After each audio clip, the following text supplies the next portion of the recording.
Hello everyone, this is Nitpicking Nerd, and today I want to talk about Romulan foreheads, which is an issue similar to the Klingon foreheads, meaning that in the original Star Trek series they didn't have any forehead, they basically looked exactly like the Vulcans, and it was even stated that they are an offshoot of the Vulcans, that they used to live on Vulcan until they left to a different planet a few thousand years ago and then established the Romulan Empire. And every time we saw them in TOS and later in the TOS movies, they looked exactly like the Vulcans, and only in TNG onward they suddenly had those strange foreheads. And this continuity issue was never explained and never even referenced, unlike the Klingon change, which they actually kind of joked about and addressed the fact that the Klingon look changed, and later in the prequel show Enterprise they actually had a two-parter episode which explained that neatly. They basically said that the Klingons got infected by a virus which originated from the human augments, and so they tried to augment themselves, and it accidentally caused that mutation, and it spread to millions of the Klingons, not to all of them. And it was a very neat explanation that tied in all the continuity problems in a believable way, and so they solved that little problem, at least until Star Trek Discovery totally ruined that by reimagining the Klingons again, and so they basically threw out that neat explanation to the garbage, which is one of my biggest problems with Star Trek Discovery, the fact that they care so little about continuity. But I'm getting off topic, so let's now talk specifically about the Romulans and why their look changed. Now obviously the real reason they keep changing all these aliens is because makeup gets better over time, and so nowadays they're able to do more, and maybe they want them to look more alien or cooler, or maybe they wanted to distinguish the Romulans from the Vulcans to make it less confusing in TNG. So that's the real explanation, but my channel is mostly about in-universe explanations, coming up with theories and excuses to try to explain everything in-universe. And so what is the in-universe explanation for this?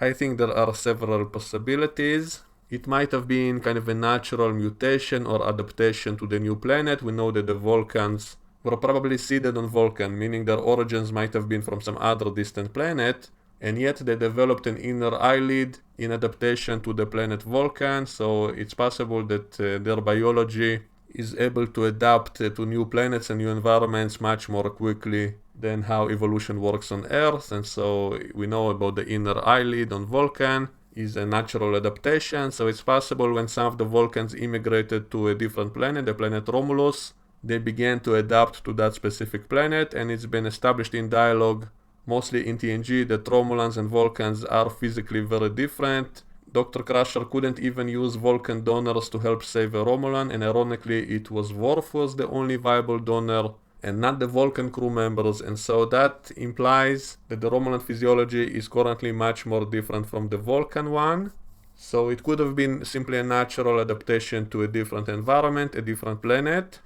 Or it could have been artificial, just like the Klingons tried to augment themselves. It's possible that at some point the Romulans also tried something like that, maybe even with the same kind of virus. Maybe they also learned about that augmented virus and they wanted to use it on themselves, and then it caused the opposite mutation, just like the Klingons lost their foreheads. I presume for a while. It's implied that after a while they've been able to fix it and reverse the effects. It's possible that it caused a reverse effect on the Romulans, meaning they grew foreheads because of using that virus to try to augment themselves. Maybe they also got infected. At least some of the population could have been infected, because later on we see that some Romulans still have the smooth foreheads like in TOS, and it's been specifically addressed in Star Trek Picard that some Romulans in different areas have different kinds of foreheads.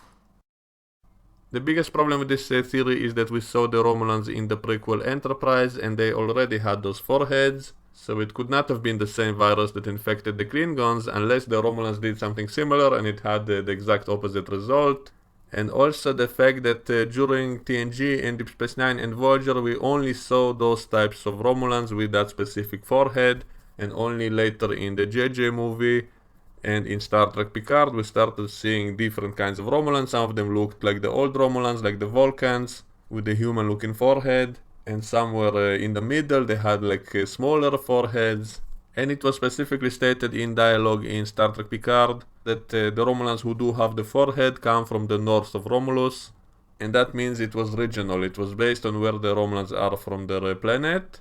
And I'm guessing some of them interbred and mixed together, and so we have a different variation of them. And that's something I actually liked in Star Trek Picard, because it ties up and explains all those different versions of Romulans we saw in the other shows and movies. It explains away all these contradictions. It doesn't fully explain it, but it offers some kind of explanation and it acknowledges it, and so that's why I kind of like it. But I want to dive deeper into this and to really analyze the specific reasons for why this took place. I mentioned the possibility of a natural adaptation to something on the planet, even though I find it very strange, because what kind of possible environmental difference can cause people to grow bigger foreheads?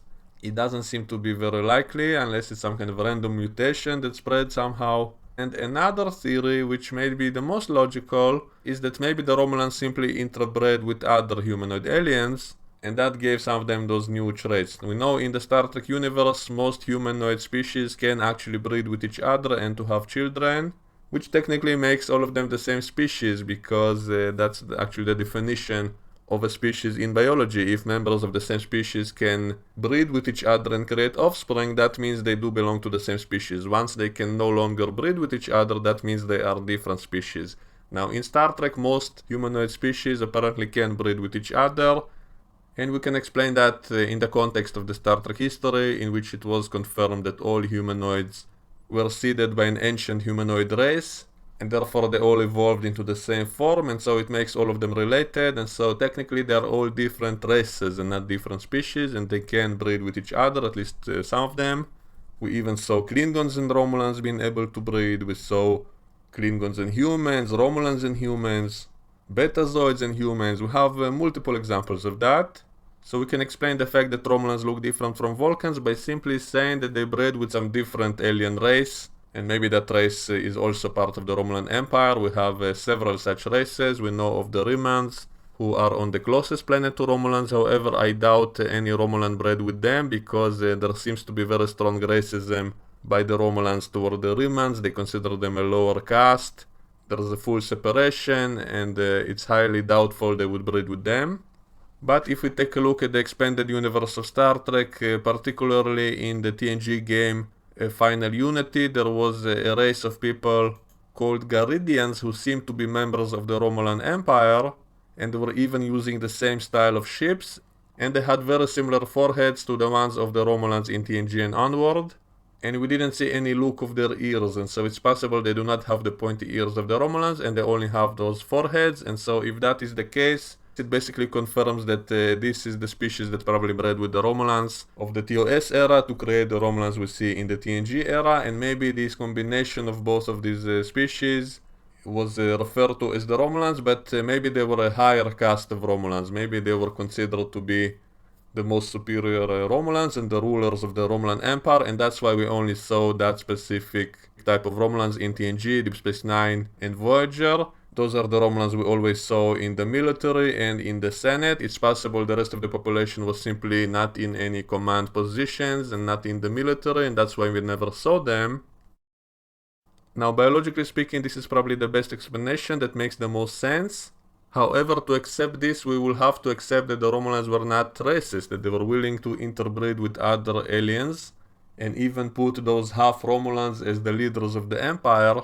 It doesn't really fit what we saw in various episodes, especially their treatment of the Remans, who they considered to be basically slaves, and also in TNG there were a few times in which the Romulans spoke as if they are superior to all other species, and so apparently they were being racist, and this explanation would mean that they were not.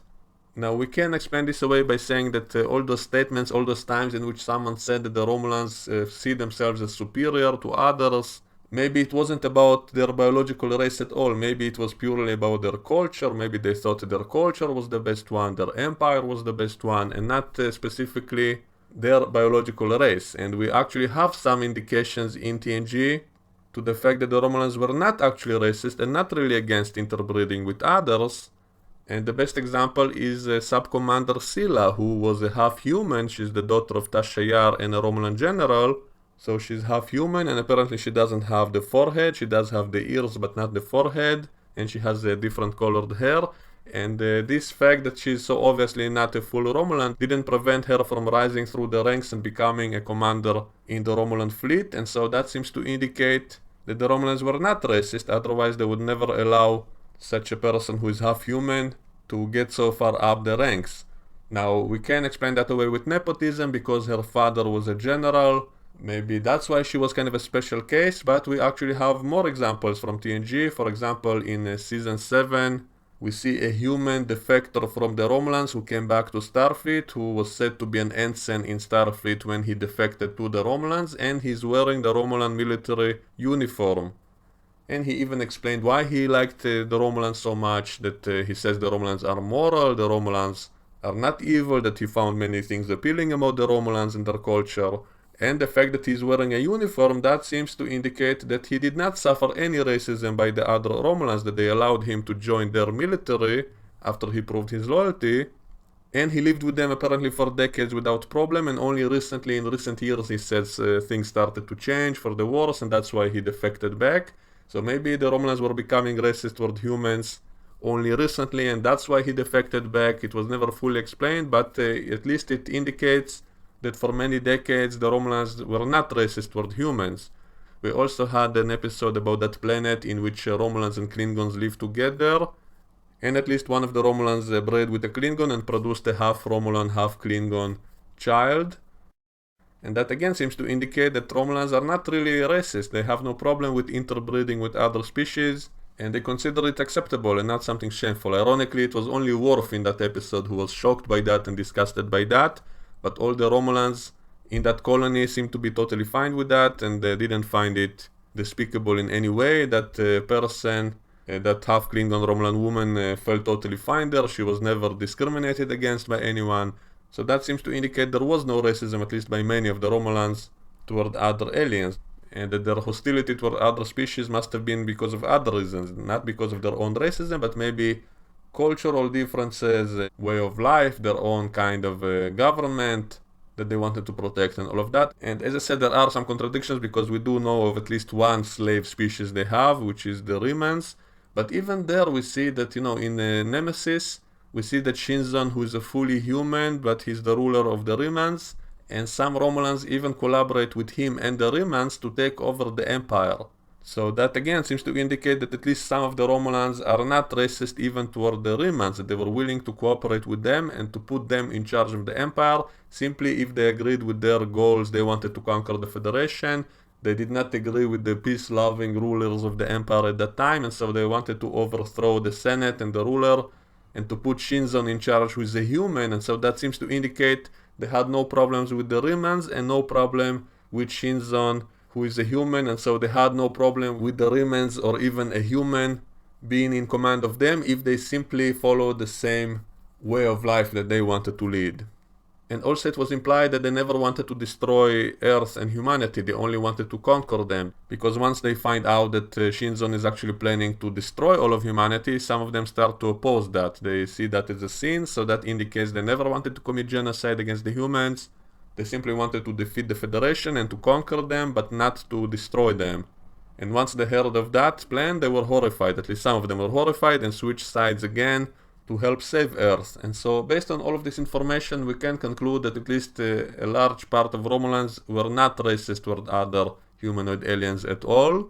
And therefore we can conclude that maybe they had no problem interbreeding with other members of their own empire. And so one example is the Ger Indians, who seem to have very similar kinds of foreheads and eye ridges and all of that. So we can speculate that maybe those humanoids helped them establish the Romulan Star Empire, which obviously had many planets, not just Romulus and Remas, since this power was said to threaten the Federation, who is made up of 150 planets and thousands of colonies. And so obviously the Romulan Star Empire had to be maybe not as big, not equal, but had to be substantial. It had to have dozens of different civilizations working together. And so I think this is the best explanation for the Romulan forehead, that they simply bred with another species like the Ger Indians, and that their offsprings were still called Romulans, and they somehow became the leaders of the empire for a long time, and they were the ones who were in the military and the Senate, and apparently lived in the north of Romulus, which I guess was the most prosperous, the richest part of Romulus. That's where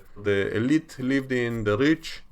And I'm guessing most of them lived on Romulus, which was the capital planet, and ironically they were probably the ones who got wiped out the most, because when the Romulan supernova exploded, it wiped out Romulus and Remus early on. Spock tried to save them but failed.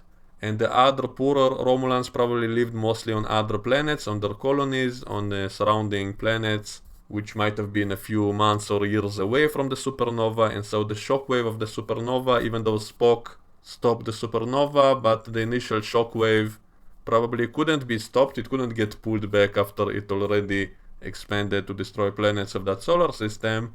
So presumably there was no way to stop that, and so whenever they talk about the evacuation of Romulans in Star Trek Picard, I presume they mean to say of surrounding systems, on which presumably the Romulans had a lot more planets, a lot more colonies and space stations, and so maybe the poorer Romulans lived in those areas because the richest ones lived on Romulus, the ones we saw with the foreheads in TNG, Deep Space Nine and Voyager. So we can presume that maybe most of that type of Romulans got wiped out right away, and that can explain why we no longer see them at all. Apparently we now only see Romulans who look either like the TOS Romulans, who look like the Vulcans, or ones with bulky foreheads but smoother than the ones we saw in TNG. So we can presume the TNG Romulans were mostly wiped out and definitely not the ruling class anymore. So this is how I can explain this back and forth change in the Romulan appearance. We can probably invent other theories as well, but I think the one I just talked about is the one that makes the most sense. So as always, we can continue the debate in the discussion comment below. Let me know what you think about all of this. If you have any more ideas, if you disagree or agree with something I said, we can talk about it in the comments below. I hope you enjoyed this video. Please subscribe, please like, and I will see you all next time. Bye bye.